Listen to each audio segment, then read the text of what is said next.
नमो अर्हन्ताणं नमो सिद्धाणं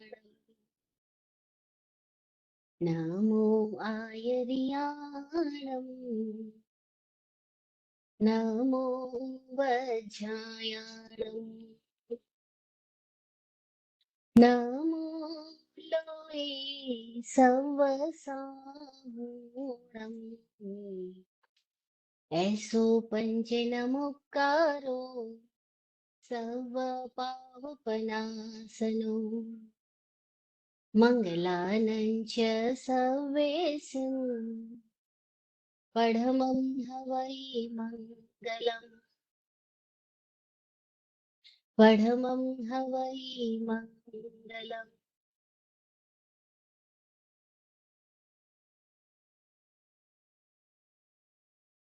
आंखें दो गुरु देख लूं बिना आँख की बात। आंखें दो गुरु देख लूं बिना आँख की बात। सेवे सदगुरु चरण को सो पावे साक्षात गुरु जी सो पावे साक्षात। चरण धूल द्युति धन्य है होवे सत साक्षात गुरु जी होवे सत साक्षात। अनंत उपकारी चरण तीर्थेश समण भगवान महावीर स्वामी को भावमय वंदन नमन। चतुर्विद तीर्थ को प्रणाम। बोधि प्रदाता संकित दाता सद्गुरु विराट गुरु जी को प्रणाम। श्रुत प्रज्ञा निधि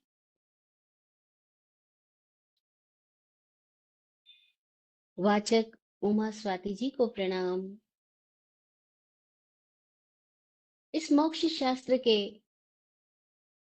प्रत्येक सूत्र से आत्मज्ञान की प्राप्ति हो,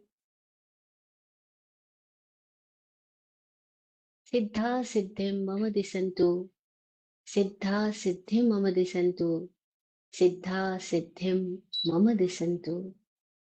ओम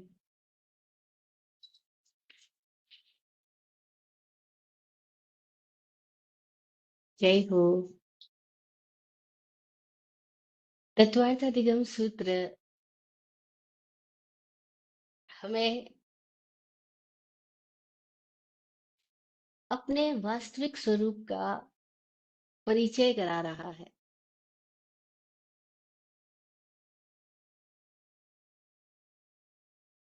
मनुष्य का जीवन अनेक तलों पर है। कोई ऐसे मनुष्य है जो पूर्ण विकसित हो गए, जिन्हें हमने भगवान कह दिया। हकीकत में तो वे ही मनुष्य है जो पूर्ण रूप में वास्तविक अर्थों में मनुष्य है। कोई ऐसे मनुष्य है जो अभी पशु केंद्र तक ही आए हैं, उससे ऊपर अभी विकसित नहीं हो पाए। यानी उनके लिए पूरा जीवन आहार, भय, मैथुन, परिग्रह इसी के चारों ओर घूम रहा है। उनके जीवन की परिक्रमा का केंद्र केवल दैहिक सुख, भौतिक सुख है। कुछ एक है जिनके लिए सुख की परिभाषा भौतिक सुख नहीं बची, उनके लिए बौद्धिक सुख है। वो किताबें पढ़ने, बहसबाजी करने, वाद विवाद करने में बहुत सुखी होते हैं। शास्त्रार्थ करके जब जीत जाते हैं तो उन्हें लगता है वाह, ये मुझे जो सुख मिला है वो सुख 10 करोड़ कमाने से भी ज्यादा है। उनका मजा इस बात में है कि कैसे दूसरों को हराया जाए और अपनी बुद्धि की महत्ता अपनी बौद्धिक पैंतरेबाजी से जीती जाए। उनके लिए लॉजिक ही सब कुछ है। हमने ऐसे बहुत एडवोकेट्स देखे हैं, बहुत फिलोसोफर्स देखे हैं, बहुत प्रोफेसर्स देखे हैं, और बहुत ऐसे सो कॉल्ड श्रावक और साधु भी है जो किसी भांति दूसरों को पराजित करने में लगे रहते हैं अपने शब्दों से। अपने मत का मंडन करना, दूसरे के मत का खंडन करना, बस उसी में उनकी पूरी जिंदगी बीत जाती है। कोई ऐसे लोग हैं जो ने समझ आया कि ये बौद्धिक वाद विवाद सारे व्यर्थ है, क्योंकि सारे ही वाद किसी अपेक्षा से सत्य है, किसी अपेक्षा से मिथ्या। यहाँ तो स्यादवाद है। तो मैं अपने मत की बात लेकर के क्यों बैठा हूं, और इसकी पहुंच कहाँ तक, शब्दों की पहुंच कहाँ तक। शब्दों की सीमाएं समझ आ गई, व्यर्थताएं समझ आ गई। किसी दिन थे वे बड़े शास्त्री, लेकिन एक दिन मौन में चले गए। और तब पता लगा, अरे silence is gold, silence is everything. Swami ji से थोड़े दिनों पहले एक भाई ने सवाल किया कि ये मौन की इतनी महत्ता क्यों है। सारे लोग जो इस अध्यात्म की रास्ते पे आते हैं वो मौन की बात करते हैं कि मौन हो जाओ। मौन क्यों जरूरी है। स्वामी जी बहुत देर तक मुस्कुराए, हंसे, फिर बोले कि हम सब मौन से ही आते हैं और मौन में ही चले जाते हैं। 9 महीने माता के गर्भ में हम मौन में ही तो थे, कि बक बक कर रहे थे वहां पर भी, मौन में ही थे। हमारा सारा विकास मौन में हुआ। ये पांचों इंद्रियां मौन में विकसित हुई। ये शरीर जो माँ के गर्भ में विकसित हुआ, मौन में थे, इसीलिए आराम से विकसित हो पाया। बच्चा कितना कम बोलता है, मौन में ज्यादा रहता है।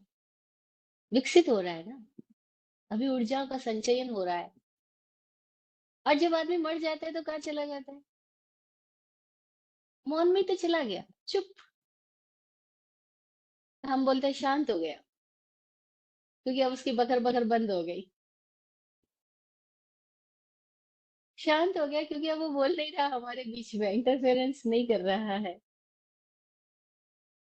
तो हम मौन से ही आए, मौन में ही चले गए। सब कुछ विकास मौन में ही हो रहा है। ये तो बीच में हमने शब्द लिए हैं इस प्रकृति से, इस दुनिया से, इस समाज से, इस संस्कृति से, अपने घर परिवार से, और फिर हमने इस शब्दों में इतना उलझ गए कि हम मौन करना भूल ही गए, मौन की भाषा ही भूल गए। कोई और व्यक्ति स्वामी जी का एक बार इंटरव्यू करते हुए पूछ रहा था, आपको कितनी लैंग्वेजेस आती है और आपकी सबसे पसंदीदा लैंग्वेज कौन सी है। स्वामी जी बोले प्रश्नकर्ता से, आपको कितनी लैंग्वेज आती है। वो बोले हमको 4 आती है। स्वामी जी बोले मुझे 4 के सिवा सारी आती है।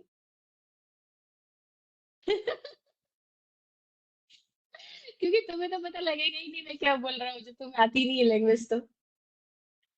लोग हंसे, लेकिन वो व्यंग कर रहे हैं। वो कह रहे सारी दुनिया यही तो कर रही है।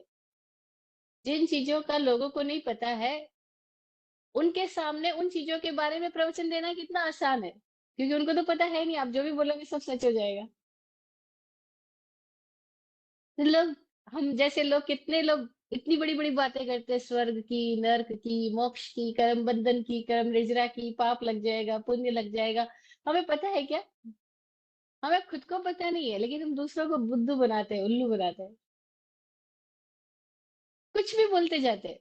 और फिर लोग उन्हीं बातों को पकड़ करके फिर बहस चालू कर देते हैं। तो स्वामी जी बोले जो दूसरों को नहीं पता है वो बताना कितना आसान होता है सबके लिए। तो मेरी अगर पसंदीदा लैंग्वेज है तो वो मौन है। मुझे ना बुलाया जाए मैं पूरी जिंदगी चुप ही बैठा रहूं।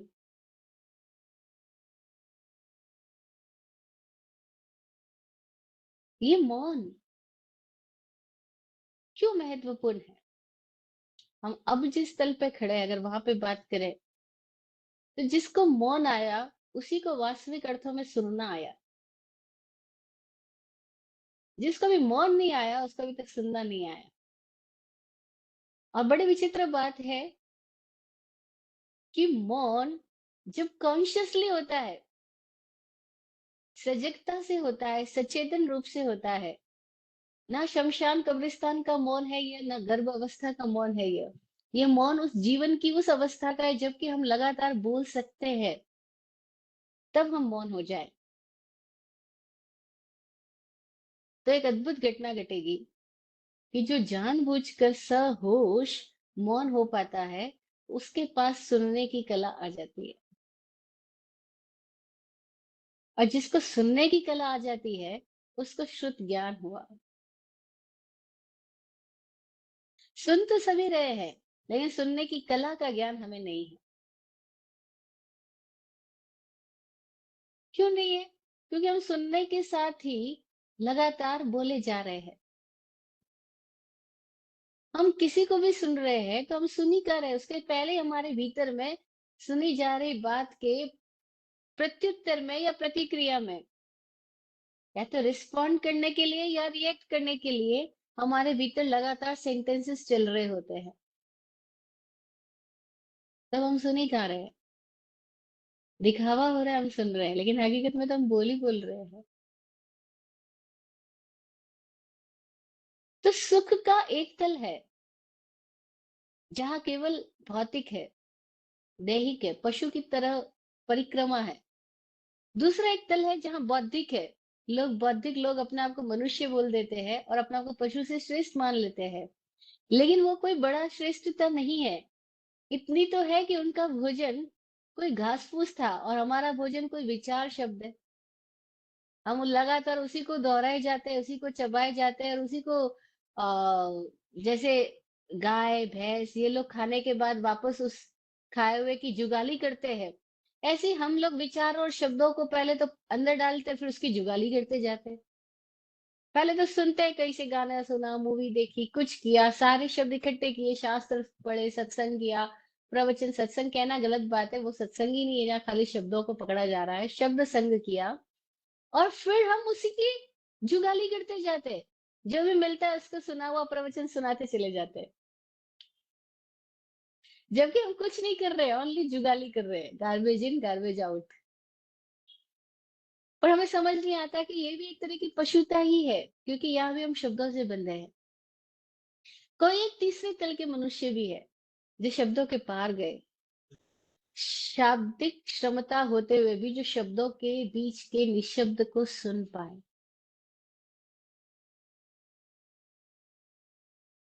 निशब्द उपस्थिति को महसूस कर पाए। वे लोग हैं जिन्होंने सजगता पूर्वक मौन को जाना है, मौन को जिया है। जिन्होंने मौन को जाना, मौन को जिया, हकीकत में उन्होंने ही ध्यान का अनुभव किया है। उसके पहले तक हम बोल देते हमने ध्यान किया, 10 मिनट किया, 1 घंटा किया, रोज करता हूँ ये वो, लेकिन जब तक निशब्द में नहीं हुए तब तक ध्यान का अनुभव नहीं हुआ। तो कोई एक लोग जो निशब्द अवस्था में पहुंचे, मौन को उपलब्ध हुए, वो मनुष्यता का जन्म वहां से शुरू हुआ। अब ये जो मनुष्यता है, ये उसको अपनी पूर्ण चैतन्य की अवस्था तक, यानी चैतन्य की पूर्णता की खिलावट की अवस्था में ले जा रही है। यहाँ मनुष्य विकसित हो रहा है। ये जो इवोल्यूशन है, ये इवोल्यूशन जो है वो अब फिजिकल इवोल्यूशन तो पूरा हो गया मनुष्य की देह में आने पर, लेकिन ये कुछ बियॉन्ड फिजिकल इवोल्यूशन है। और इसके बीच में बाधा क्या है, इसको भी जरा हम समझे कि मनुष्य की ही सबसे बड़ी उपलब्धि है कान, जिसको श्रोत इंद्रिय बोलते हैं। यही मनुष्य की सबसे बड़ी उपलब्धि है, क्योंकि इसके पहले तक के सारे प्राणियों में एक इंद्रिय अवस्था है, बे इंद्रिय अवस्था है, ते इंद्रिय अवस्था है, चतुरिंद्रिय अवस्था है, अभी पंचेंद्रिय अवस्था नहीं आई। अब जो पंचेंद्रिय अवस्था आ गई, उसमें भी पशु है, नरक है, देव है, लेकिन मनुष्य सबसे बड़ा क्यों हुआ? क्योंकि मनुष्य को कान के साथ में विकसित मस्तिष्क की भी उपलब्धि होने की क्षमता है। It is mere capacity, ability and or possibility. ये हमारी क्षमता है, जरूरी नहीं हमने इस क्षमता का उपयोग किया हो। जैसे आप लोग कोई भी गाड़ी ड्राइव करते हो, तो उस गाड़ी की क्षमता उसमें लिखी होती है, ये 200 तक चल सकती है, 180 तक चल सकती है, 100 तक चल सकती है, लेकिन चलाते कितनी है? कोई लोग तो 80 से ऊपर कभी लेके ही नहीं जाते, डर लगता है उनको। और 80 से ऊपर बजर भी बच जाता है, अरे इसके आगे गाड़ी ड्राइव नहीं करनी, या कॉन्शियस हो जाना। कोई कोई लोग हैं जो गाड़ी की क्षमता देखते हैं, अरे इसकी क्षमता अगर 240 तक चलने की है, तो क्यों ना हम इसको 240 तक लेके जाएं या 220 तक लेके जाएं। कोई थोड़े हिम्मती लोग होते हैं जो अपनी क्षमताओं को बढ़ाते हैं, विकसित करते जाते हैं। ऐसी हमारी इस मशीनरी की भी कोई क्षमता है, हमारे मस्तिष्क की भी क्षमता है, लेकिन कोई थोड़े लोग हैं जो अपने मस्तिष्क का उपयोग भी कर पाते हैं। बाकी अधिकांश लोग तो उपयोग ही नहीं कर पाते। क्यों नहीं उपयोग करते? क्योंकि उनको फिक्स पैटर्न दे दिए जाते हैं, और फिक्स पैटर्न से बाहर जाते ही बजर बजने लग जाता है। जैसे कार में 80 से ऊपर जाते ही आपकी स्पीड का बजर आ जाता है, ऐसे ही हम सब मनुष्यों को फिक्स कुछ पैटर्न दे दिए गए बचपन से। बस ऐसे ही सोचना, ऐसे ही बोलना, ऐसे ही बिजनेस करना, ऐसे ही रहना, ऐसी सामाजिक व्यवस्था है, ऐसी नैतिक स्थितियां है, और हम सबको कुछ कुछ कुछ कुछ कुछ कुछ आ, घेरे दे दिए गए, लिमिटेशंस दे दी गई। और हमने उसी में अपना जीवन ठीक मान लिया, क्योंकि उससे जरा सा बाहर जाती बजर बच जाएगा। बजर बच जाएगा, इन लोग कानाफूसी करना शुरू कर देंगे, अरे इसने जॉब कैसे छोड़ दी, अरे चलता फिरता बिजनेस कैसे छोड़ दिया, अरे इसके लिए फैमिली की परिभाषा एक फैमिली में रह करके पूरी पृथ्वी कैसे हो गई। हमको तो फैमिली मतलब चार लोग बताए गए। एक भाई एक बार हमको मिलने के लिए आए थे, बहुत पहले की बात है। हमने बोला अच्छा कौन कौन आए, बोला अपनी फैमिली के साथ आया हूँ। मैंने कहा, बड़ा मजा आया, अच्छा अपनी फैमिली के साथ आए हो? फिर पता लगा पत्नी और बेटा बेटी आए हैं। मैंने कहा आपने तो बोला तो अपनी फैमिली के साथ आया हूँ। तो बोला है ना मेरी फैमिली के साथ। मैंने कहा क्यों, मैंने तो देखा है आपकी मम्मी को, पापा को, आपके घर में रहने वाले आपके छोटे भाई को, भाभी को। बोले लेकिन मैं तो अपनी फैमिली के साथ आया हूँ ना।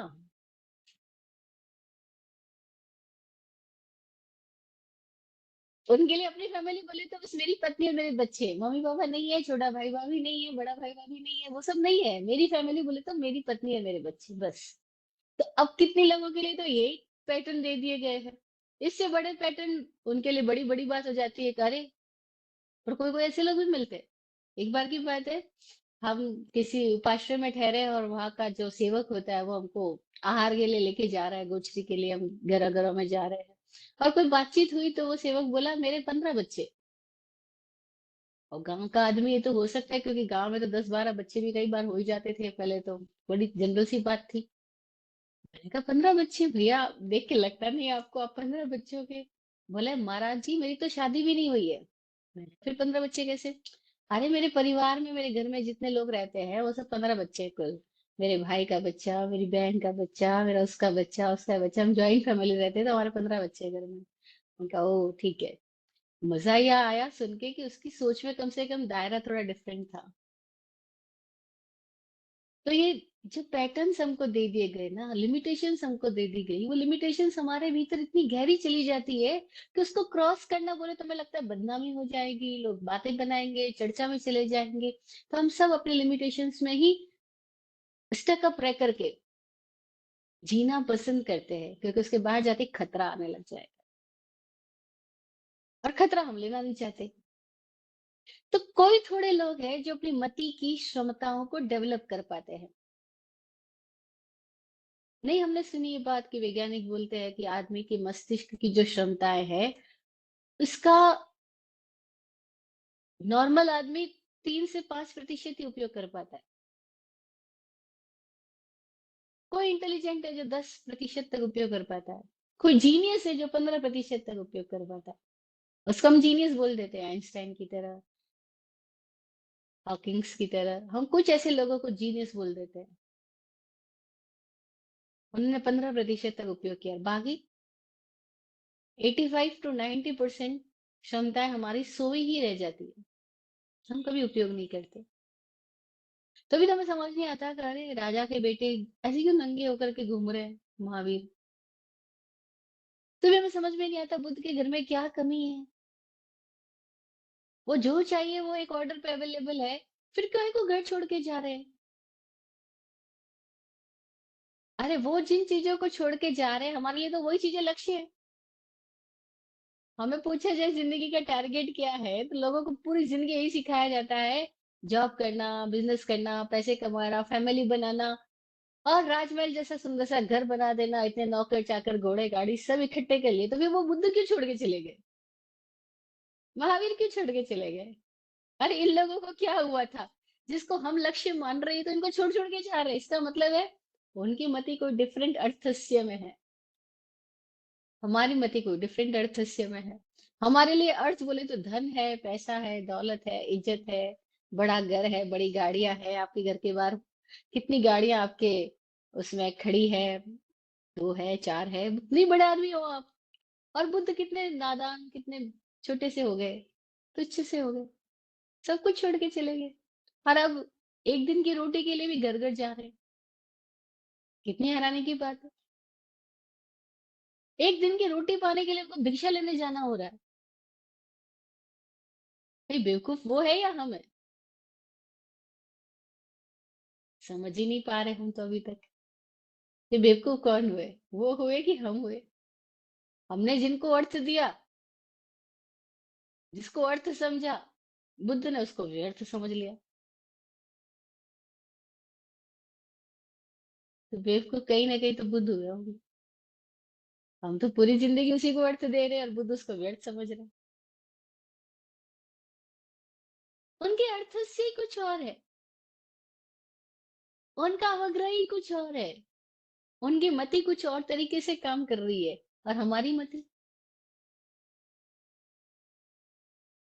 तो कोई एक है जो मति के उस स्तर तक पहुंच गए कि जिसको सामान्य सारी पब्लिक अर्थपूर्ण समझ रही है, वो उनके लिए व्यर्थ हो गया, उनके लिए अर्थ कुछ और है। उनकी जिज्ञासाएं अब धन की नहीं है, पद की नहीं है, प्रतिष्ठा की नहीं है, फॉलोइंग की नहीं है, पब्लिक कितना मान रही है, पब्लिक क्या बोल रही है, पब्लिक की क्या ओपिनियन है, उस बिल्कुल भी उनकी जिज्ञासाएं नहीं है। उनकी जिज्ञासाएं अब अस्तित्वगत हो गई है। उनकी खोज कुछ एग्जिस्टेंशियल सर्च में वो चले गए हैं। वो खुद को खोजने में चले गए, आखिर मैं क्या हूँ,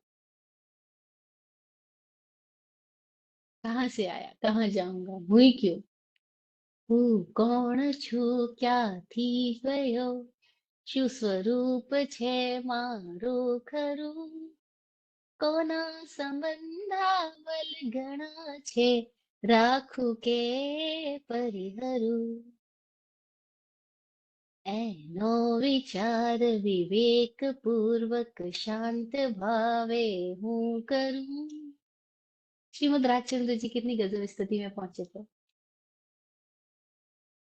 तो ऐसे कोई सवाल उनके भीतर पैदा हो गए, अब वो मनुष्य होने लगे। उन्होंने भी तो सारी किताबें पढ़ी, शास्त्र पढ़े, और जब श्रीमद राजचंद्र जी से पूछा कि आपने इतने सारे धर्मों की इतनी सारी किताबें पढ़ रखी है, क्या आपको कुछ समझ आया, क्या सार मिला, क्या मार्ग मिला। मुझे ये आंसर इतना अच्छा लगा श्रीमद जी का। वो बोले सब पढ़ करके ये जान लिया कि इन किताबों से कोई मार्ग मिल ही नहीं सकता। इनकी व्यर्थता इनको पढ़ने से पता लग गई। कितने इंटेलिजेंट रहे होंगे। बाकी तो लोग उन्हीं किताबों को सब कुछ सार मान रहे हैं, और वो कह रहे हैं कि इन किताबों को पढ़ के ये पता लग गया कि इनसे कोई मार्ग नहीं मिल सकता। मुझे भी कोई लोग पूछते हैं, अरे फिर आपने वेश क्यों बदला, फिर क्यों साधु की संस्था छोड़ दी? मैंने कहा मुझे व्यर्थता समझ आ गई कि उससे मोक्ष का कोई लेना देना नहीं। सपने दिखाए गए थे बचपन में, अरे मोक्ष मिलेगा, अरे स्वर्ग मिलेगा, लेकिन बाद में पता लगा स्वर्ग और मोक्ष का संबंध इन क्रियाओं से, इन कपड़ों से, इस सामाजिक जिंदगी जीने से बिल्कुल भी नहीं है। व्यर्थताएं समझ आ गई, और जो व्यर्थ हो जाता है वो छूट जाता है। जिंदगी जैसे जैसे आगे बढ़ती है व्यर्थताएं छूटती जाती है। किसी दिन बचपन में हमारे लिए खिलौने बड़े महत्वपूर्ण थे, हम थोड़े विकसित हुए, खिलौने महत्वपूर्ण नहीं रहे। चॉकलेट्स बड़ी महत्वपूर्ण थी, थोड़े विकसित हुए, चॉकलेट्स महत्वपूर्ण नहीं रही। जॉर्ज बर्नार्ड शॉ को नोबेल पुरस्कार के लिए इनवाइट किया गया, लेकिन तब इनवाइट किया गया जब जॉर्ज बर्नार्ड शॉ काफी बड़े उम्र के हो गए थे।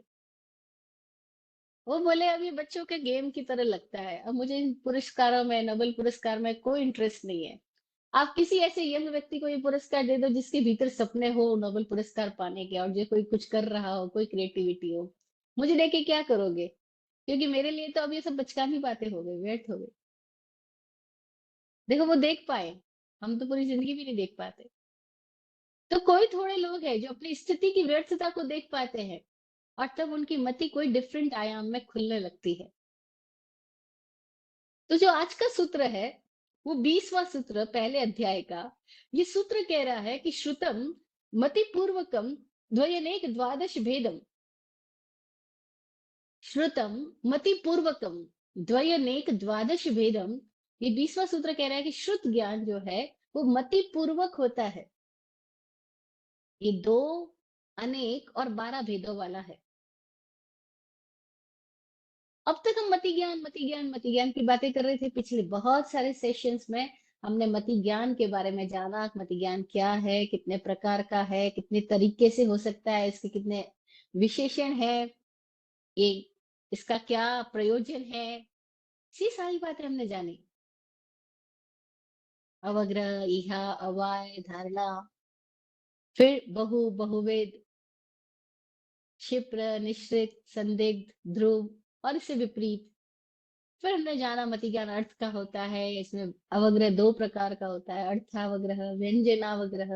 व्यंजनावग्रह चक्षु और मन से नहीं होता, बाकी सारी इंद्रियों से होता है। ये सारी बातें हम पिछले कई सारे सेशन में डिस्कस कर चुके हैं। आज मति ज्ञान से हम नेक्स्ट स्टेप शुद्ध ज्ञान की तरफ जा रहे हैं। ये जो शुद्ध ज्ञान है वो सुनने से संबंधित, क्योंकि शब्द ही श्रुत है। श्रुत यानी सुनना।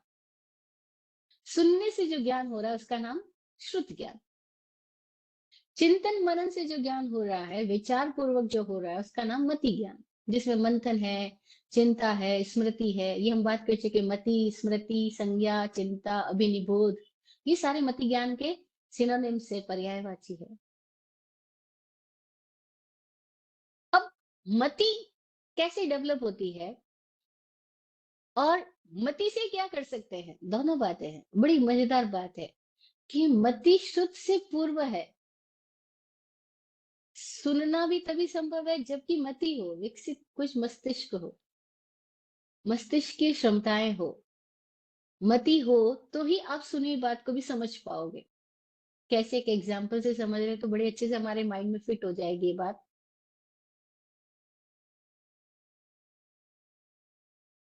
नर्सरी का टीचर कुछ पढ़ाता है और स्टूडेंट्स कुछ सीख रहे हैं, वो भी सुन के सीख रहे हैं। A for apple, B for boy, C for cat, कुछ तो सुन सुन के सीख रहे हैं। और वो सुन ही तो रहे हैं, सुन के समझ भी रहे हैं। क्या उन बच्चों को हम 12th क्लास में बिठा दे और टीचर जो पढ़ा रहा है वो समझ पाएंगे क्या? नहीं, आप नहीं समझ पाएंगे। क्यों नहीं समझ पाएंगे? क्योंकि अभी उनकी मति की क्षमताएं लिमिटेड है, उनकी समझने की क्षमताएं लिमिटेड है, डिफरेंट है। और अब जो प्रोफेसर पढ़ा रहा है, जो लेक्चरर पढ़ा रहा है, उसको ग्रहण करने के लिए उनके पास अभी वैसी मति डेवलप नहीं हुई है। मति को धीरे धीरे डेवलप करना होगा कि वो आगे की कक्षाओं को भी पढ़ सके, समझ सके। ऐसे ही हम में से कितने लोगों को, हमको बॉटनी की क्लास में बिठा दिया जो हमें क्या समझ आएगा, केमिस्ट्री की क्लास में हो सकता है कुछ समझ में ना आए।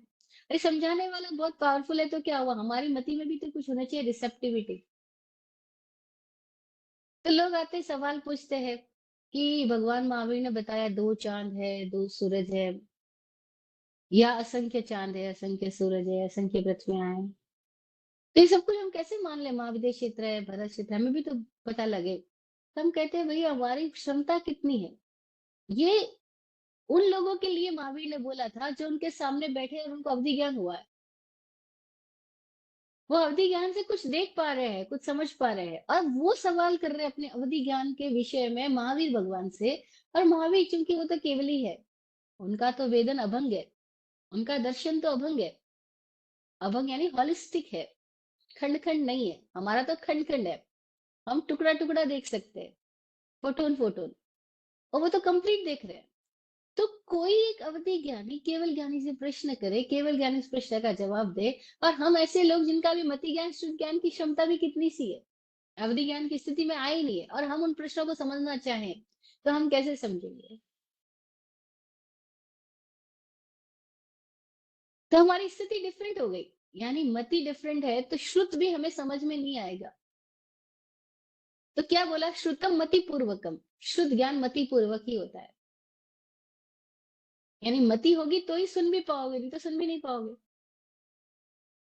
जैसे महावीर मौन में है, मौन में भी उनकी देशना तो बिखर ही रही है। मौन में भी उनकी वाणी फैली हुई है, वो मौन वाणी है, लेकिन सुन कौन पाएगा? महावीर के उस मौन उपदेश को हम सुन नहीं पाते। तो महावीर जैसे लोग से हम रिक्वेस्ट करते हैं, आप प्लीज बोलिए। वो बोले तो भी सुन पाए तो बड़ी बात है।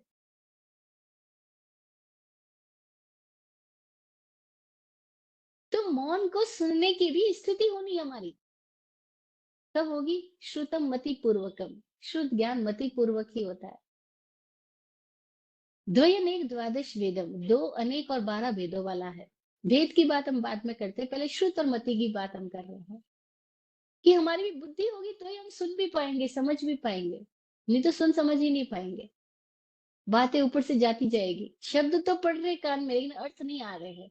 क्योंकि अर्थ शब्द में तभी आते हैं जबकि वैसी हमारी कोई मति भी डेवलप हुई हो, हमारी कोई भीतरी क्षमताएं भी वैसी डेवलप हुई हो। ग्रेजुअली हम डेवलप कर रहे हैं और कर सकते हैं। इसीलिए मनुष्य के बच्चे को पैदा होने के साथ ही माता पिता सोचने लग जाते हैं अब इसको स्कूल में कहाँ डालेंगे, बढ़िया से बढ़िया स्कूल में डाला जाए, बढ़िया से बढ़िया ये टीचर्स और उनके सानिध्य में रहे, गुरुकुल में रहे, आचार्य के सामने रहे। क्योंकि कोई अच्छे इंटेलिजेंट के सामने रहेगा तो ये भी इंटेलिजेंट बन पाएगा। मनुष्य के बच्चे के लिए चिंता की जाती है स्कूल की, पशु के बच्चे के लिए कौन चिंता करता है? क्योंकि मनुष्य की मति में क्षमताएं हैं विकसित होने की, उसमें क्षमता है शुद्ध के विकसित होने की। अब देखना, ये श्रोत इंद्रिय जो है, जो सुनने की इंद्रिय है, वो पंच इंद्रिय है, यानी पांचवी लास्ट इंद्रिय है। ये हमारी सबसे बड़ी उपलब्धि है। इसीलिए मनुष्य ऐसा है जो कान से अति संवेदनशील है। We are sensitive about our hearing power, about our listening power, about our words. We are sensitive, more sensitive than any other creature. कितने लोगों से आपने शिकायतें सुनी होगी, आपने खुद ने भी अनुभव की होगी, कि लोग बोलते हैं कि हमें एक टाइम खाना ना दिया जाए चल जाएगा, हमें अच्छी सुविधाएं ना दी जाए चल जाएगी, लेकिन कोई कड़वा शब्द बोले वो हम नहीं सहन कर सकते। मैंने बहुत सारी लेडीज से ये वाली प्रॉब्लम सुनी है।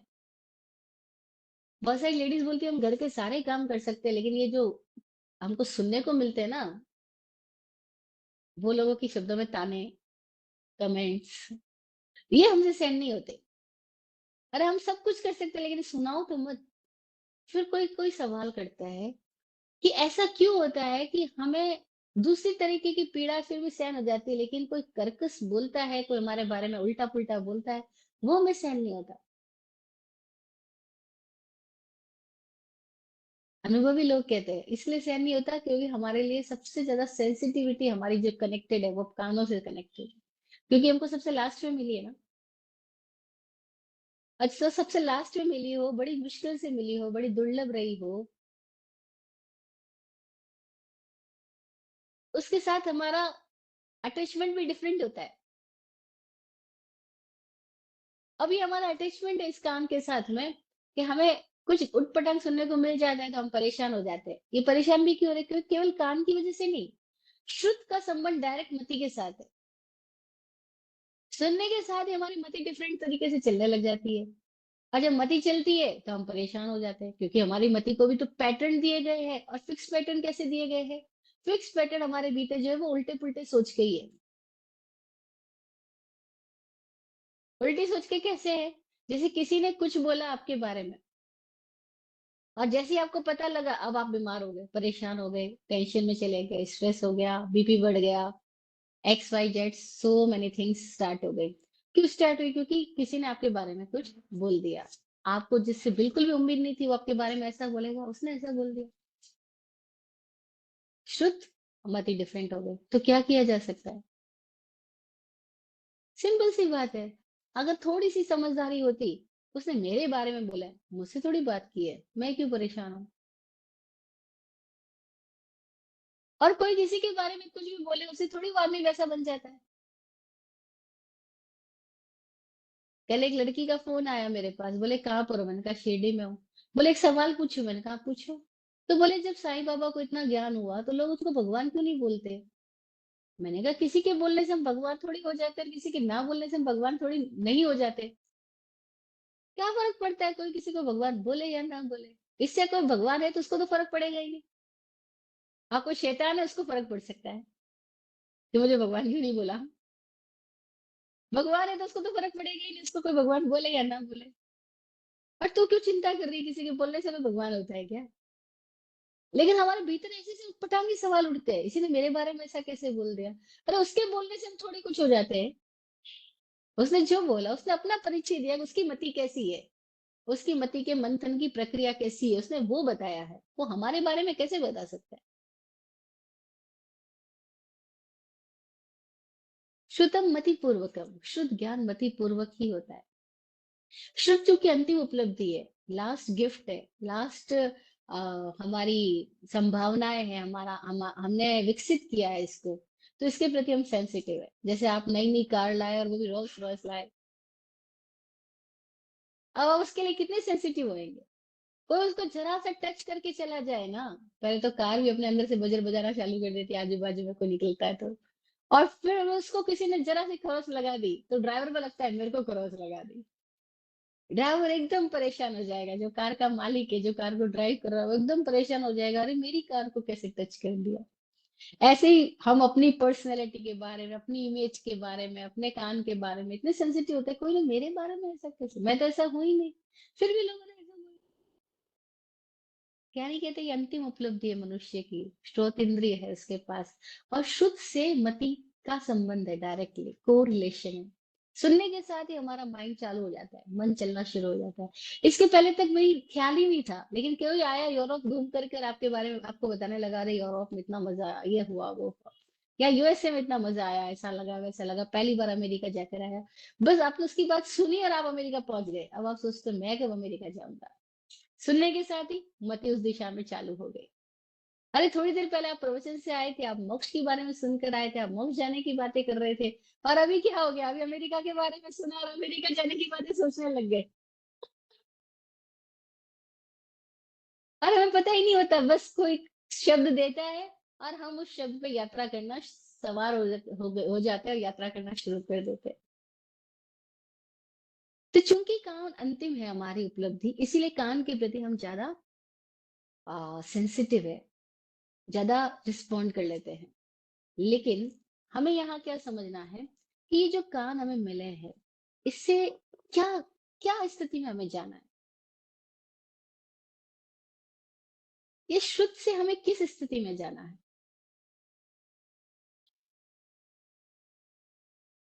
जैसे कि हमने पहले जाना, सारी इंद्रियां द्वार है, ये बात हम पहले कर चुके हैं, डोर स्टेप्स की तरह है। सारी इंद्रियां दरवाजों की तरह है। तो दरवाजे बाहर भी ले जाते हैं, भीतर भी ले आते हैं। दरवाजा तो बीच में खड़ा है, उसका एक सिरा बाहर की तरफ ले जाएगा, एक सिरा अंदर की तरफ ले जाएगा।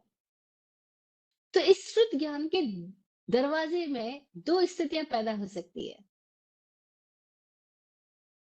क्या? एक अंग बाह्य, एक अंग प्रविष्ट। और वाचिक कुमार स्वाति ने इतनी मजेदार सूत्र की रचना करी है, बहुत मजेदार सूत्र है। देखो इतने छोटे में सारी बात कह दी, विस्तार तो बाद में उनको खुद को ही करना पड़ा। कहते हैं, तत्वार्थ अधिगम सूत्र लिखने के बाद में वाचिक कुमार स्वाति जी ने स्वयं ही अपने द्वारा लिखे गए सूत्र की टीका करी, व्याख्या करी।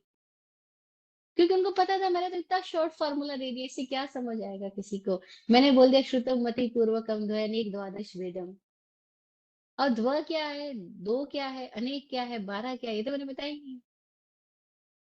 और उन्होंने जो सूत्र बनाए, बड़ी मजेदार बात बनाई। अब इसका विस्तार किया, उन्होंने ही विस्तार किया। फिर ये बातें विस्तार क्यों कर पाए? क्योंकि ऑलरेडी ये बातें एग्जिस्ट थी, वो कंपाइल कर रहे थे।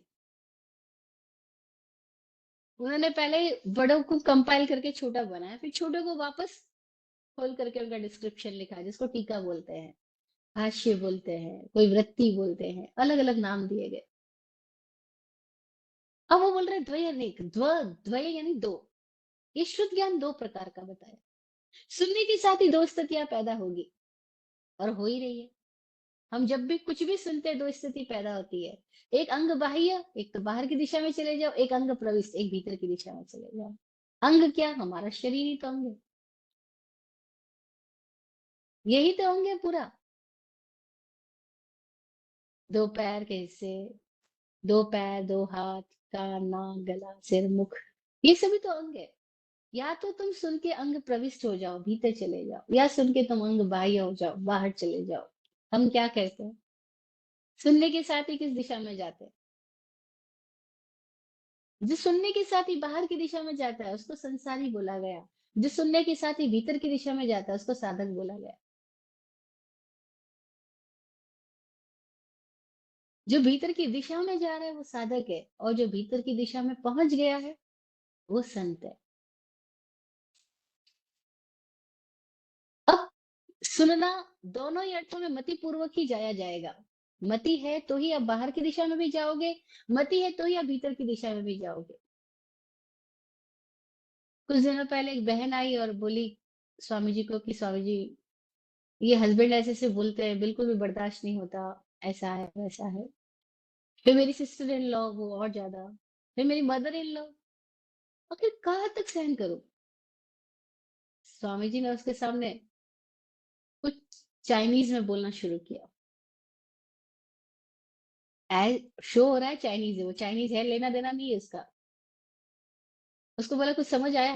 वो बोली नहीं, कुछ समझ में नहीं आया। क्यों नहीं समझ में आया? क्योंकि ये लैंग्वेज मेरी लैंग्वेज ही नहीं है, मुझे चाइनीज नहीं आती, आप क्या बोल रहे हो समझ नहीं आया। स्वामी जी बोले बस इसी तरह से उनकी बातें सुना कर।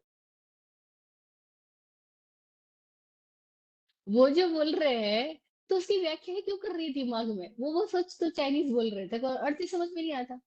जब अर्थ ही समझ में नहीं आता तो तेरे को क्यों गुस्सा आएगा, क्यों दुख आएगा?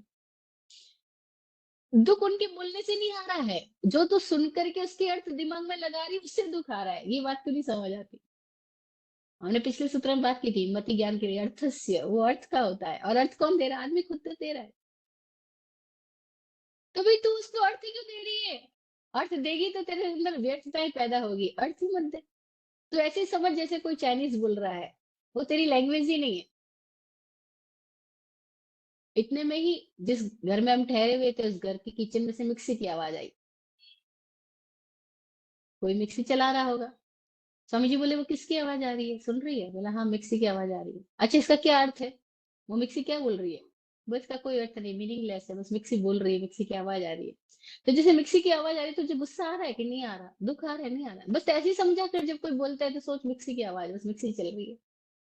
और वो तुझे बोल ही नहीं रहे, वो तो अपनी अपनी भड़ास निकाल रहे हैं। जैसे मिक्सी अपनी तो अलग अलग तरह की आवाज निकालती है, एसी चलता है उसकी अलग तरह की आवाज आती है, टू व्हीलर चलता है उसकी अलग तरह की आवाज आती है, फोर व्हीलर की अलग तरह की आवाज आती है। बस ऐसे ही सबकी आवाज आ रही है अलग अलग, तुमको क्या परेशानी हो रही है? वो अपनी आवाज निकाल रहे हैं। तो ऐसे सोच मिक्सी चल रही है, बस जैसे कोई बोलना शुरू करे तुमने मन में बोलना शुरू कर दिया, मिक्सी चल रही है, मिक्सी चल रही है, मिक्सी चल रही है, बस मन में ये बोल। उनके अर्थों में जा ही मत, क्योंकि अर्थ तो तेरा दिमाग दे रहा है। फिर तुझे परेशानी कैसे होगी? ऐसी बातें लोग सुन तो लेते, लेकिन अप्लाई नहीं करते हैं। पता है क्यों अप्लाई नहीं करते? क्योंकि उनको भी तो पर्सनल इंटरेस्ट है दुख इकट्ठा करने में। और अगर दुख इकट्ठा ही नहीं करेंगे, दुखी नहीं बनेंगे, तो ईगो सेटिस्फाई कैसे होएगा? अनुभवी लोग कहते हैं आदमी अपने अहंकार को जीवित इसलिए रख पाता है क्योंकि वो दुख का भोजन लेता रहता है। सुखी आदमी का तो अहंकार गायब हो जाएगा, दुखी आदमी का अहंकार बना रहेगा क्योंकि दुखी आदमी के पास में बातें करने को कुछ होएगा, चिंता करने के लिए कुछ होएगा। होगा क्या? वही खिचड़ी, वही दुख। लेकिन वो उसी दुख में रह करके फील करता है अच्छा मैं हूं।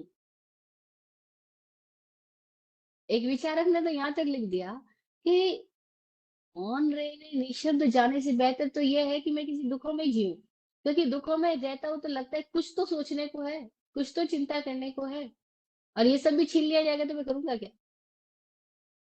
तो लोगों को पर्सनल इंटरेस्ट है, इसीलिए दुखों में इतना इन्वेस्टमेंट करते हैं। हम ये बात सुन के भी स्वीकार करने को तैयार नहीं होते कि क्या होगा, मिक्सी तो चल रही है, उनको बोलने दो अपनी गालियां, जो भी बोलना है बोलने दो, हमें क्या। श्रुतम मति पूर्वकम, श्रुत मति पूर्वक होता है। अब ये मति दो दिशा में, श्रुत और मति के साथ हम दो दिशा में यात्रा कर सकते हैं, अंग बाह्य, अंग प्रविष्ट। अंग बाह्य अंग प्रविष्ट का मतलब क्या हुआ? एक हम अपने से बाहर चले जाएं, बाहर की दिशा में चले जाएं। एक आप अपने शरीर के भीतर की दिशा में चले जाएं, अपने अस्तित्व के भीतर में चले जाएं। और जैसे हम अपने अस्तित्व के भीतर चले जाते हैं, बड़ी मजेदार स्थिति पैदा हो सकती है। संभावना डेवलप तो हमें ही करना होगा।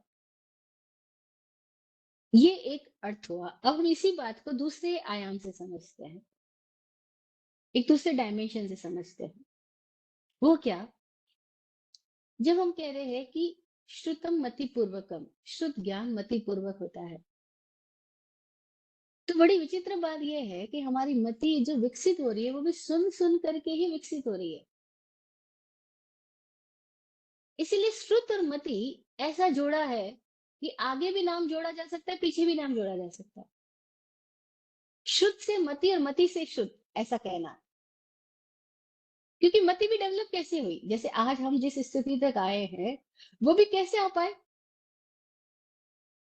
आज आप डॉक्टर हो, इंजीनियर हो, वकील हो, कुछ भी बने हो, क्यों बन पाए? क्योंकि इतने घंटों इतनी क्लासेस में आपने सुना सुना सुना सुना सुना, सुन सुन के ही तो ये मति उस दिशा में डेवलप हुई। मनुष्य को अपने मस्तिष्क की 100% 100% संभावनाओं को डेवलप करने के लिए भी गहरे चिंतन मंथन की क्षमता लानी होगी, और वो क्षमता बिना श्रुत के नहीं आ सकती है। इसीलिए हम लोगों को सुनना महत्वपूर्ण है। हम लगातार सुनते सुनते ही धर्म ध्यान करना सीखे। धर्म ध्यान करना सीखे का मतलब क्या हुआ? सुन करके ही हमने जाना है कि हमने कैसे अपने कषायों को जीतना है, विकारों से मुक्त होना है। सुन करके ही हमने जाना है कि हम अपने भीतर कैसी ग्रंथियों को निर्माण कर रहे हैं और कैसे इन ग्रंथियों से मुक्त हो सकते हैं। ये सब हमने कैसे जाना? सुन के ही तो जाना है। सुनते ही नहीं तो कैसे जानते? 10वें कालिक सूत्र में आचार्य स्वयंभुव स्वामी लिखते हैं कि सोचा जाने कल्याणम, सोचा जाने पावगम, उभयम भी जाने सोचा, जम सेयम तम समायरे। इस सुन के ही कल्याण को जाना जा सकता है, सुन के ही पाप को जाना जा सकता है। सुन के हम कल्याण और पाप दोनों को जान करके फिर हम जो विवेक से जिसको एक्सेप्ट करेंगे, हम उस दिशा में चले जाएंगे। भाई सुनते ही नहीं तो हमें पाप की दिशा का भी पता नहीं चलता, सुनते ही नहीं तो हमें कल्याण की दिशा का भी पता नहीं चलता। पाप की दिशा का मतलब क्या है? आक्रमण की दिशा। कल्याण की दिशा का मतलब क्या है? प्रतिक्रमण की दिशा। भीतर आने की दिशा कल्याण की दिशा है, बाहर जाने की दिशा पाप की दिशा है। बस सुन के ही तो कोई गौशालक भी महावीर के पास पहुंचा और कोई गौतम भी महावीर के पास पहुंचे। दोनों ने ही सुना ना महावीर के बारे में, दोनों ही सुन के ही तो पहुंचे। और गौशालक महावीर के पास पहुंच के भी पाप की दिशा में जा रहा है, और गौतम महावीर के पास पहुंच के कल्याण की दिशा में जा रहे हैं। क्योंकि दोनों सुनने के बाद में, सुनने का यंत्र तो दोनों का ठीक है, पर उसके बाद सुनने को प्रोसेसिंग जो हो रही है वो तो मति में हो रही है। और वो जो प्रोसेसिंग हो रही है वो गौतम की मति डिफरेंट काम कर रही है और गौशाला की मति डिफरेंट काम कर रही है।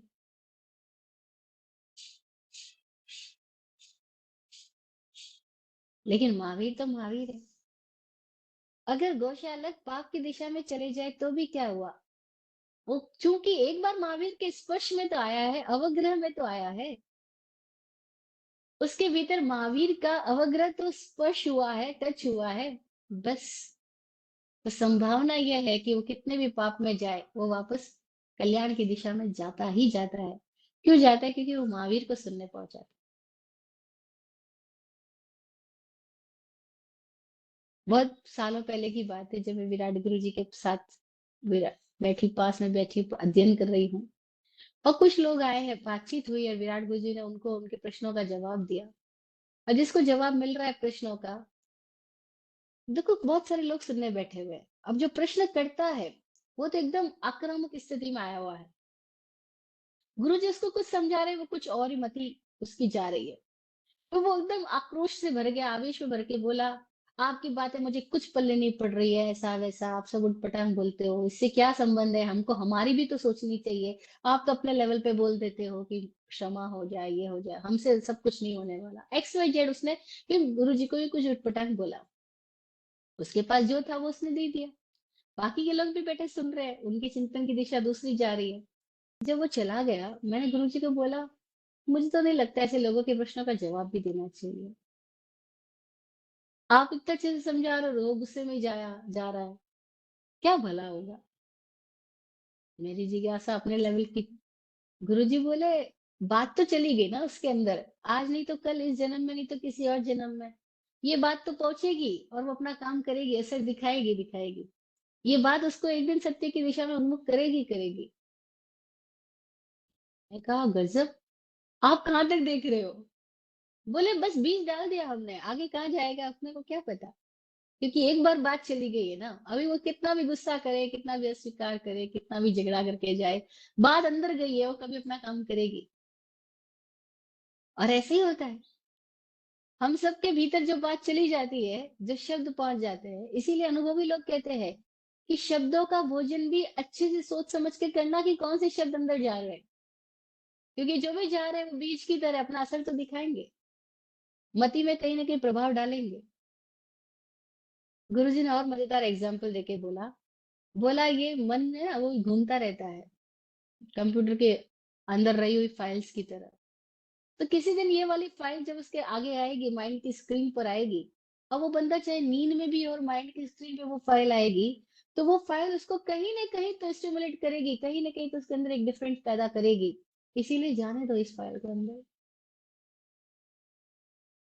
सत्य एकदम से तो स्वीकार नहीं होता, क्योंकि सत्य चोट करता है। हम झूठ के इतने आदी हो गए हैं कि सत्य हमको चोट करता हुआ प्रतीत होता है। और जब चोट होती है तो एकदम से अहंकार फुफकार लगाता है, मति डिफरेंट दिशा में चली जाती है, और वो सामने वाले को हराने की कोशिश करती है। नहीं, हमें कोई एक लाइन बोलता है, हम उसको वापस, कोई एक अंगुली हमें दिखाता है, हम चार अंगुली उसकी तरफ करते हैं। हम भी तो वापस बोलते हैं, अरे तुम मुझे क्या कह रहे हो, तुम खुद क्या हो, ये हो वो हो, एक्स हो वाई हो जेड हो, हम उसके सामने वाले के चिट्ठे खोलने शुरू कर देते हैं। मुझे कैसे बोल दिया? तो ये अंग बाह्य मति जा रही है, अंग बाह्य श्रुत हो गया, बाहर की दिशा में चले गए। कोई ऐसे भी जो भीतर की दिशा में चले गए, उन्होंने भी सुना। गौतम ने तीन शब्द तो सुने महावीर के, तीन पद बोलते हैं, उपन्नैव, विगमैव, ध्रुवैव। क्या हो गया? अंग प्रविष्ट। ये क्यों हो पाया? क्योंकि गौतम की मति उस लेवल तक डेवलप हुई हुई थी।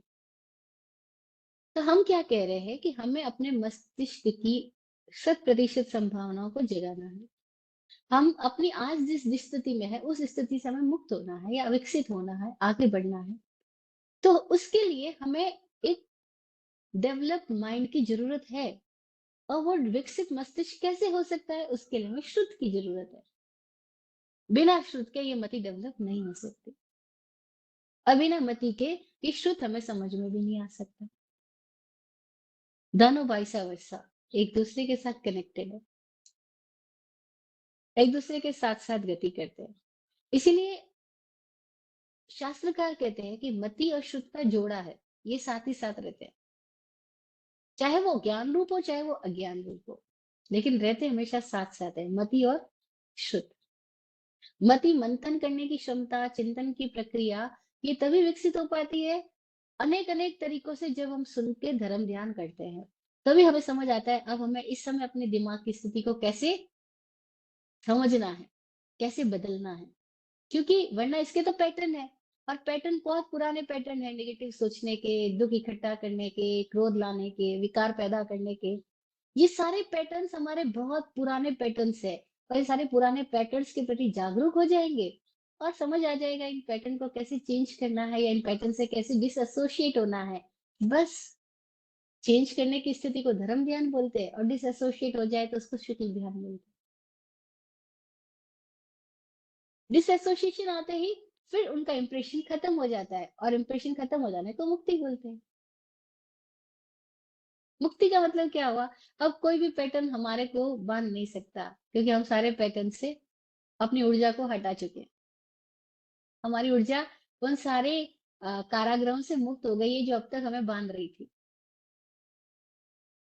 बस उसका नाम निर्जरा, मोक्ष। ये सब कैसे होगा?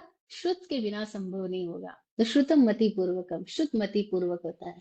दो भेदों वाला है, द्वयनेक द्वादश भेदम। पहले दो भेद है, फिर दो में से एक के अनेक भेद है, और एक के 12 भेद है। दो भेद कौन से है? पहला भेद है अंग बाह्य, और दूसरा भेद है अंग प्रविष्ट। जो अंग बाह्य है उसके अनेक भेद है। दुनिया भर का जितना विकसित विज्ञान है वो सब अंग बाह्य है।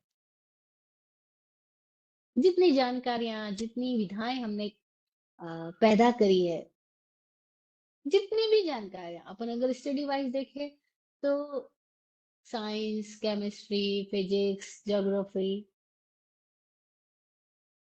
अकाउंटेंसी, जितने भी सब्जेक्ट्स है, जितने भी आर्ट्स है, ये सब अंग बाह्य है।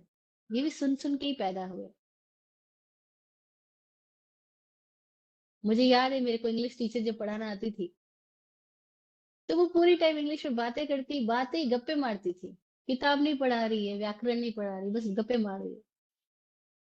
तो मैंने बोला, मैडम आप पढ़ाने के लिए आई, फिर आप क्या कर रही हो? बोले छोटा बच्चा इंग्लिश कैसे सीखता है जो इंग्लिश के घर में पैदा होता है, अंग्रेज के घर में। उनका सुन सुन करके, बस आप मेरी गप्पे सुनती जाओ, सुन सुन के आपको इंग्लिश आ जाएगी। और बोली बात तो ठीक है, मजेदार है। बोले बस सुनते ही जाओ, चाहे मैं कुछ भी बोलूँ। मैं इंग्लिश में बोल रही हूँ ना, चाहे मैं कुछ भी बातें बोल रही हूँ, बस आप सुनते सुनते इंग्लिश सीख जाओगे। और समझ आ गया, ठीक है। तो हमें सारी जानकारियां क्यों डेवलप हुई? सुन सुन करके हम अंग बाह्य दिशा में जाते गए, जाते गए, जाते गए। तो हम में से आज कोई किसी पोजीशन में, कोई किसी पोजीशन में है। ये सब अंग बाह्य है। अंग प्रविष्ट क्या है? बड़ी मजेदार बात है। कोई थोड़े लोग हैं जो इस तरीके से पढ़ाते हैं, बाकी तो पढ़ाते भी नहीं इस तरीके से। कोई थोड़े लोग हैं। जैसे जब विराट गुरु जी किसी को ज्योतिष पढ़ा रहे होते थे, तो उनके पढ़ाने का तरीका बड़ा मजेदार था। वे बाहर कोई एक स्थिति के बारे में बता रहे हैं कि ये देखो ये पृथ्वी है, इसमें यहाँ पर चांद, यहाँ पे सूर्य, शुक्र, मंगल, बुध का तारा, गुरु का तारा, वो सब कुछ नक्षत्र सब कुछ बताते हैं। फिर कहते हैं ये सब यहाँ पे क्यों है? क्योंकि ये हमारे भीतर में यहाँ पर है। अब आप भीतर में देखोगे तो आपको बाहर की पोजीशन समझ में आएगी कि बाहर ऐसा क्यों है, क्योंकि भीतर में ऐसी पोजीशन। और भीतर की पोजीशन तक कोई जाने को रेडी नहीं होता। मोस्टली लोग खाली बाहर में रटना चाहते हैं कि गुरु कहाँ स्थित है, सूर्य कहाँ स्थित है, बुध कहाँ स्थित है। वो कहते हैं बाहर में देखो, भीतर देखो, भीतर ये सब खड़ा है देखो। और भीतर कैसे देखे? हम जैसे मूर्ख लोग तो ये सवाल करते हैं, भीतर कैसे देखे? गुरु जी कहते हैं आंख बंद करके देखो, ये सब तुम्हारे भीतर खड़े है, क्योंकि मैं भीतर से देख के बोल रहा हूँ कि ऐसा क्यों है। ये पोजिशनिंग इसलिए क्योंकि भीतर में ऐसी पोजिशनिंग है, इसलिए बाहर ऐसी है। अनुभवी लोगों ने यही तो कहा, यद पिंडे तद ब्रह्मांडे। जो पिंड में है वो ब्रह्मांड में है। तो विराट गुरु जी अपने अनुभव से कहते थे कोई ज्योतिष की भी 100% स्थिति में चला जाए तो केवल ये हो जाएगा। तो फिर गुरु जी का कहना था कि विज्ञान की आप किसी भी एक शाखा के अंदर अगर 100% एंटर हो जाते हो, यानी कंप्लीटली उस शाखा में चले जाते हो, लोग जाते नहीं, सब आधे अधूरे करते हैं, तो बोलते हैं कोई कंप्लीट में चला जाएगा तो वो वहीं पर पहुंचेगा, केवली स्थिति में चला जाएगा। तभी तो मजेदार स्थिति आती है। कि जितने रास्ते बाहर जाते हैं उतने ही रास्ते निर्वाण को भी जाते हैं। जितने रास्ते संसार को जाते हैं उतने ही और वो ही रास्ते निर्वाण को भी जाते हैं। खाली दिशा बदल जाती है। अंग बाह्य की जगह अंग प्रविष्ट हो जाता है। क्यों भारत में ये सारी स्थितियां विकसित हुई? क्यों जीरो का शून्य का आविष्कार भारत कर पाया? क्यों भारत के अंदर ये आयुर्वेद आयुर्विज्ञान पैदा हुआ? प्राकृतिक चिकित्सा ये सारी क्यों पैदा हो पाई? क्योंकि इन लोगों ने बाहर नहीं भीतर से जाना। भीतर से उन्होंने जाना कि शरीर में कितनी नाड़ियां हैं, कितनी हड्डियां हैं। ये सारी बातें जिन मनुष्यों ने जानी थी उनके पास में कोई उपकरण विकसित नहीं थे जैसे आज साइंस के पास में टेक्नोलॉजी डेवलप है। उन्होंने अपने भीतर की टेक्नोलॉजी डेवलप की थी। उन्होंने भीतर से गिन के बताया था कि इतनी नाड़ियां हैं, इतनी हड्डियां हैं, इतना ये है, इतना वो है। कितनी मजेदार बात है। जो भारतीय लोगों ने प्राण विज्ञान के बारे में बात बताई वो आज भी हमारा डॉक्टर नहीं पहचान पा रहा है। वो प्राण के संबंध में नहीं जान सकता है। क्यों? वो ऑक्सीजन के संबंध में जान सकता है, हवा के संबंध में जान सकता है, वायु के संबंध में जान सकता है, लेकिन प्राण वायु के संबंध में नहीं जानता। क्योंकि ये प्राण जिसने जाना वो लोग थे जिन्होंने अपने भीतर से जाना था, अंग प्रविष्ट। तो दो स्थितियां हैं, एक विज्ञान की, एक अध्यात्म की। दो दिशाएं हैं। विज्ञान की दिशा में सारी बातें विविध आयामों में बटी हुई है। विज्ञान का मतलब क्या है? वि यानी विभंग, टुकड़ा टुकड़ा। वि यानी विविध, अनेक प्रकार का। वि यानी जो एक विशेष, एक पर्टिकुलर स्थिति का ही ज्ञान है। दैट्स कॉल्ड विज्ञान। तो विज्ञान हमको बाहर खंड खंड खंड खंड फैलाता है। और अध्यात्म क्या है? अंग बाह्य नहीं है, वो अंग प्रविष्ट है। अंग प्रविष्ट का मतलब क्या हुआ? वो सारे विज्ञानों का केंद्र कहाँ है, जहां से विज्ञान समझ आया, वो है अध्यात्म। यानी अंग प्रविष्ट ज्ञान। भीतर, भीतर में कोई केंद्र है। भीतर में वो सारा 360 डिग्री एंगल से देखा जा सकता है। और बाहर में हम जब भी जाएंगे हम 360 डिग्री एंगल से बाहर किसी चीज को नहीं देख सकेंगे। क्योंकि हम जितना भी देखेंगे वो किसी न किसी तरह एक एंगल का होगा। कोई ना कोई पर्टिकुलर एंगल का होगा। विज्ञान होगा, केवल नहीं होगा। विज्ञान और केवल ये दो स्थितियां हैं। विज्ञान अंग बाह्य है, केवल अंग प्रविष्ट है। तो कोई थोड़े टीचर है, कोई थोड़े प्रोफेसर है, कोई थोड़े आचार्य है, आज भी इस दुनिया में है, जो चीजों को जब सिखाते हैं तो दोनों दिशाओं से सिखाते हैं, बाहर से भी और भीतर से भी, शब्द से भी और मौन से भी। जो स्टूडेंट को इस तरह से डेवलप करते हैं कि तुम दोनों से जानना, बाहर से किताबों से तो तुम पढ़ के जानोगे, इससे थोड़ी मति डेवलप होगी। लेकिन ये श्रुत और मति केवल बाहर की दिशा में जाने के लिए नहीं, भीतर की दिशा में जाने के लिए है। बाहर की दिशा में जाएगी तो ये अज्ञान रूप है, भीतर की दिशा में जाएगी ये ज्ञान रूप है। और भीतर वही जान पाएगा, भीतर वही जा पाएगा जो बाहर की दिशाओं में सीखी जा रही बातों के प्रति निष्पक्ष हो पाएगा।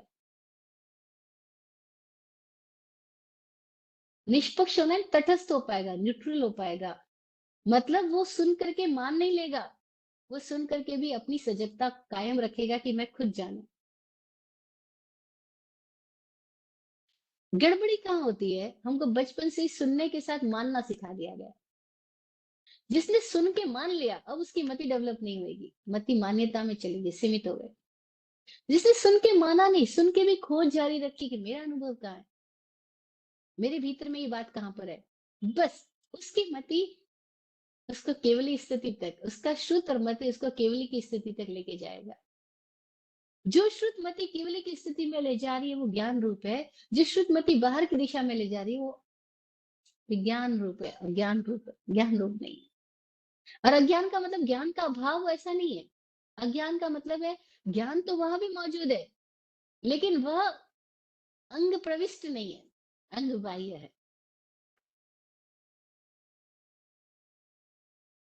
और अंग बाह्य है तो क्या होगा? वो अल्प ही होगा, वो पूर्ण नहीं होगा। इसीलिए अल्प ज्ञानम अज्ञान, अल्प ज्ञान अज्ञान है। या दूसरी अर्थों में कहे तो जो ज्ञान मिथ्या है, कुत्सित है। कुत्सित क्यों है, मिथ्या क्यों है? क्योंकि कुछ व्याकरणकारियों ने व्याख्या की अज्ञान की कि कुत्सित ज्ञानम अज्ञानम। कुत्सित ज्ञान अज्ञान है। कुत्सित का मतलब क्या हुआ कि अब उसमें सद्भाव नहीं है, उसमें समझ नहीं है, उसमें सत्य रूप नहीं है। उसमें पर्याय रूप तो है, सत्य रूप नहीं है। वो एग्जिस्टेंशियली नहीं हुआ है, वो खाली वैचारिक धरातल पर हुआ है। और विचार अज्ञान है, अस्तित्व ज्ञान है। विचार दुख में ले जाता है, अहंकार में ले जाता है, और अस्तित्व आनंद में ले जाता है, मुक्ति में ले जाता है। अभी दो दिशाएं हैं। अगर इस पूरी क्लैरिटी के साथ में कोई प्रोफेसर, कोई अध्यापक अपने स्टूडेंट्स को डेवलप करे, तो दुनिया डिफरेंट तरीके से डेवलप हो जाए। भारत में ऐसा हुआ, होता रहा था, आज मुश्किल हो गया। पूरी दुनिया में मुश्किल हो गया। कोई थोड़े लोग हैं जो चीजों को भीतरी और बाहरी दोनों आयामों में डेवलप कर पाते हैं। जो दोनों आयामों में डेवलप कर पाए, उनको हमने ऋषि बोला, योगी बोला। उनको हमने ऋषि, योगी, मुनि बोला। यहाँ पर उन्होंने भीतरी बाहरी दोनों आयामों में डेवलप किया अपने आप को। और तब ऐसे लोगों ने सूत्र दिए, जैसे महावीर के सूत्र आज हमको जो आचारांग में मिलते हैं, बड़े मजेदार है। वो कहते हैं, जी अजत्थम जाने से बहिया जाने, जी बहिया जाने से अजत्थम जाने। कि जो भीतर को जानता है वो बाहर को जानता है, जो बाहर को जानता है वो भीतर को जानता है। ऐसा क्यों बोला? क्योंकि वो कहते हैं बाहर और भीतर एक ही है। क्यों कह पाए? क्योंकि शुद्ध ज्ञान अंग बाह्य भी है, अंग प्रविष्ट भी है। और दोनों विधाओं को वो डेवलप करे हैं, इसीलिए वो ये बात बोल पाए। फिर उन्होंने बताया, द्वयमेक द्वादश वेदम, अंग बाह्य के अनेक भेद है, अंग प्रविष्ट के 12 भेद है। अब अंग प्रविष्ट के 12 ही भेद क्यों बताए? मैं समझती हूँ आज का समय पूरा हो गया, तो इस टॉपिक को हम नेक्स्ट सेशन के लिए छोड़ देते हैं कि अंग प्रविष्ट को 12 ही भेद क्यों बताए, क्या कारण है। वो हम नेक्स्ट सेशन में करेंगे। आज इतना ही। आज की बात को यहीं पे रखते हैं। आप सबके लिए दुआ, आशीर्वचन। आप फूलो फलो, हो जिंदगी मखमल मुलायम। आप फूलो फलो, हो जिंदगी मखमल मुलायम।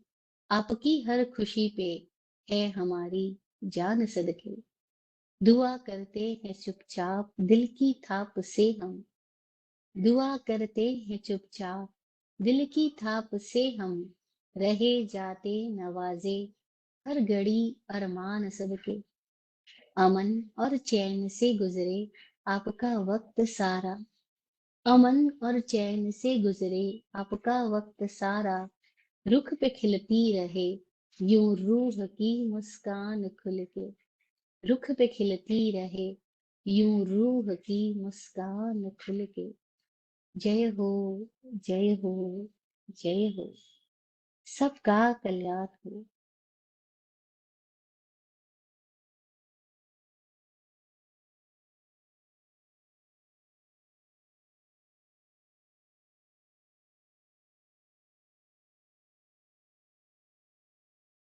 हमेशा। जी।